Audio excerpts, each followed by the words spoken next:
So I guess I'm going to make another update, or a update video for this computer, the Pentium MMX 200 MHz machine. That has been my first PC ever. My only first PC, of course. I just looked at the video for like the first video I did on this machine, and I was just such an idiot. It's like, oh, this is my computer. Say hi, input my hard drive. Yeah. Anyway, so enough of that stupid shit. No, I'm actually kind of used to talking on the camera. It's like whoop-de-doo. Anyway, so I've done a few upgrades to this thing since that last video. First of all, is one that you might have seen in an earlier video, is the Quantum Bigfoot TX, the 8GB version. This thing is kind of loud, it's kind of vibraty, but it has a lot of storage compared to the rest of this machine, which is the boot drive here, the 3GB Maxter that's been in here forever and a day. So I don't have that ugly, nasty hard drive sticking out here anymore. I just have floppy disk drives. There's 2 floppy disk drives here, no blanks or anything. If I could find a blank, I'd only use one, because this top one is not really functional. So yeah, there's that. I looked inside the power supply since the last time I did that video. Noticed that there was one bulging capacitor that I'll have to take care of pretty soon. Other than that, everything's looking pretty healthy, cool stuff.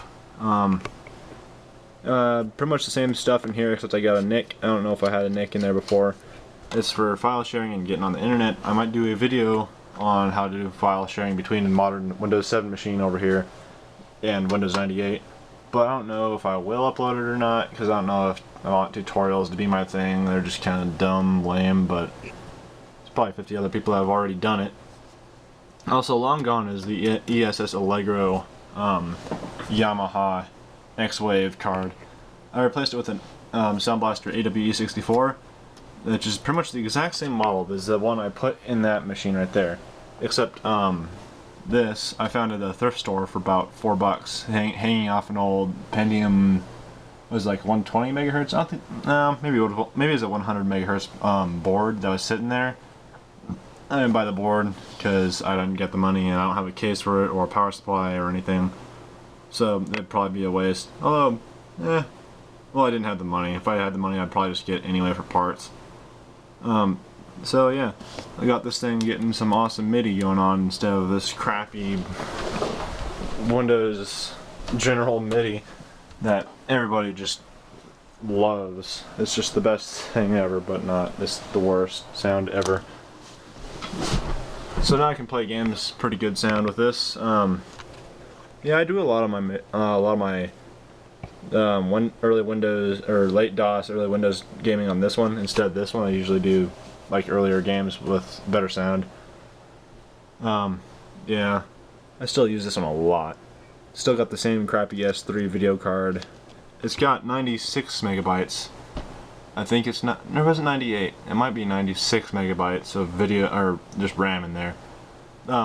This machine originally had 64, but they're all lower density ones, like those chips on those 2 modules on the bottom that have one side of chips. It's because this one had just two modules in there, and that equaled like 64 megs. I was like, holy crap, why does this thing need 64 megs? So I looked at it. There's 2 of these higher density modules up here. So I was like, oh, I'll just take those out of that machine and stick them in here so this thing gets more RAM since it goes on the internet and stuff.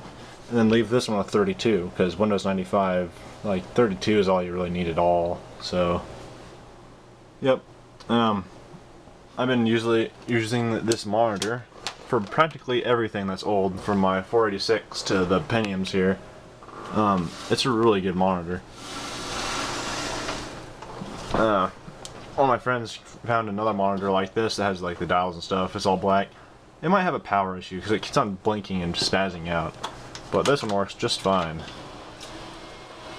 This thing's a bit louder when it's open. One thing I noticed.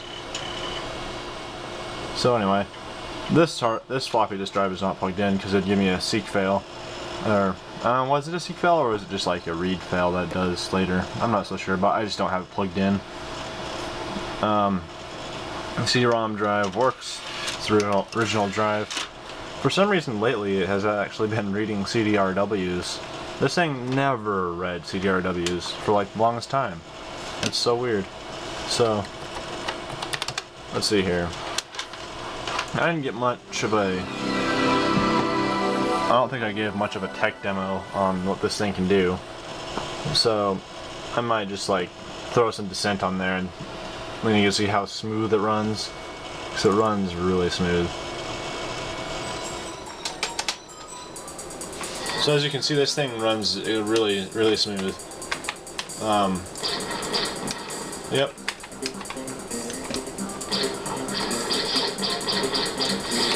So 60 frames per second pretty much. One thing that really bothers me about this game is how slow you turn your ship.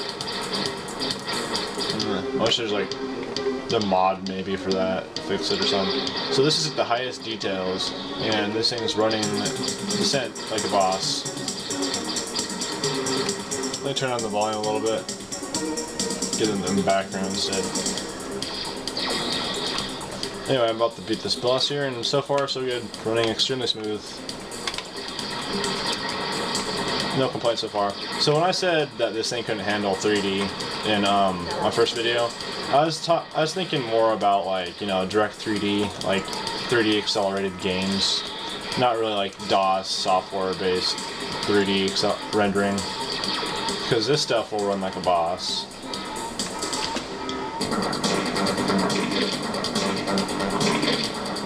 So pretty much, this game is awesome. It runs awesome on this machine. Oh man, that just reminds me. I've seen this game on the PS1. My cousin got it for the PS1. Oh, it's so bad. You can't like move up and down vertically. You just gotta like maneuver in weird ways, and it just does not run this well. Like this computer beats the hell out of a PS1. Oh, it should. It's like from '97, but yep. So that's about it for the Pentium MMX 200 megahertz computer. That's about all the changes that I've done to it. Yeah, that's pretty much all the changes I've done to it. And I think this is gonna be its like final setup here, but I know I'm probably lying because I'm gonna be changing crap out because that's what I do. So I guess I'll see you in another video.